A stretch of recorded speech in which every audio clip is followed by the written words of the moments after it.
Welcome to The Explainer. Today, we are breaking down a real heavyweight in the insurance world, the Chubb Corporation.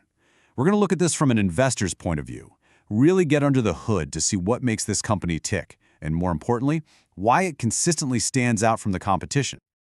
Okay, so to really get Chubb, you have to start right here with their core philosophy. And look, this quote, it isn't just some marketing slogan they cooked up. It is the absolute foundation of their entire business. It's all about being experts, masters really, at the art and science of taking risks. And as we're about to see, that discipline is the secret sauce behind their incredible success. So here's how we're going to tackle this. First, we'll lay out the big picture investment idea. Then, we'll dive into the two engines that power the company. After that, we'll look at their huge strategic move into Asia, and finally, we'll wrap it all up with what it means for you, the investor. So what is the core investment thesis here? What's the main idea? It's pretty simple, actually. Chubb is a best-in-class company that's built like a powerful two-engine compounding machine. This isn't just about selling insurance policies, it's about creating and growing wealth. Think of it like this. The first engine, their incredible underwriting business, is so efficient, it generates a ton of profitable capital, what's known in the insurance world as float. Then, engine number 2 takes all that capital and puts it to work, compounding it for shareholders in their massive investment portfolio. It's this beautiful, virtuous cycle, and it's what drives the whole thing forward. All right, let's really dig into that first engine, the underwriting, because this is where it all starts. It really all boils down to one key number that separates the legends of the insurance world from, well, everyone else. And this is where Chubb's DNA for discipline really comes into play. And that all-important number is the combined ratio. It's the purest, simplest test of whether an insurance company is actually any good at its main job. If your ratio is below 100, congratulations, you're making a profit just from writing policies. But if it's over 100, you're actually losing money, and you have to hope your investments can bail you out. And bam, this chart says it all. This is where you see Chubb's mastery in black and white. The average insurance company is just trying to tread water, hovering right around that 100% break-even point. But Chubb, they are consistently, deeply in the green at 86.6%. That gap, that's not just a small difference. It's a chasm in this industry, a massive, durable, competitive advantage. So here's where the magic really happens. Because they're so good at underwriting, that giant pool of money they hold, the float, actually has a negative cost. Let that sink in. They are literally being paid to hold and invest billions and billions of other people's dollars before they ever have to pay out a claim. It's an incredible position to be in. So they've got all this cheap, profitable float. What happens next? Well, in the world we're living in today with higher interest rates, this is where the story gets really, really exciting for investors. That second engine, their investment portfolio, has just been absolutely supercharged.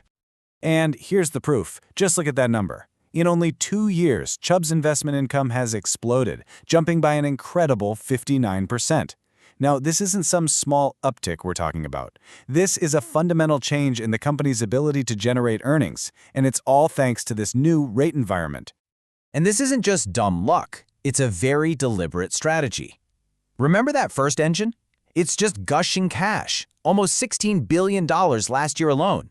And they are plowing that cash back into new investments at much, much higher rates. You can see the impact right there. New money is earning over 5.5%, way higher than their old portfolio. On top of that, they're smartly shifting more capital into private assets to squeeze out even better returns. Okay, so beyond these two incredible engines humming along, management is making a huge strategic move. They are not just sitting back and enjoying the profits. They are actively repositioning the entire company for the next decade of growth. And to do that, they are looking east. We're talking about two massive multi-billion-dollar deals that are completely reshaping the company. First, they snapped up Cigna's life and health businesses across Asia. Then, and this was a huge deal they worked on for 20 years, they finally got majority control of Huatai, a major financial player in China. These aren't small tweaks. These are truly game-changing acquisitions. And here you can see the result. The whole profile of the company has changed. Asia is now closing in on being a fifth of their entire business. Now, as an investor, this is just a brilliant move. It gets them less dependent on the slower-growing U.S. market, which is also really exposed to natural disasters. Plus, it adds a steady stream of life insurance income, which is way less cyclical. It just makes the whole business stronger and more predictable. So let's put it all together. You've got this powerful two-engine model, you've got a major strategic pivot to Asia. How does this thing look from a valuation standpoint? And maybe more importantly, what are the big risks you need to keep your eye on? This table is really interesting when you break it down. First, just look at that combined ratio again. I mean, Chubb is in a league of its own when it comes to profitability. Now look at the valuation, the price to book.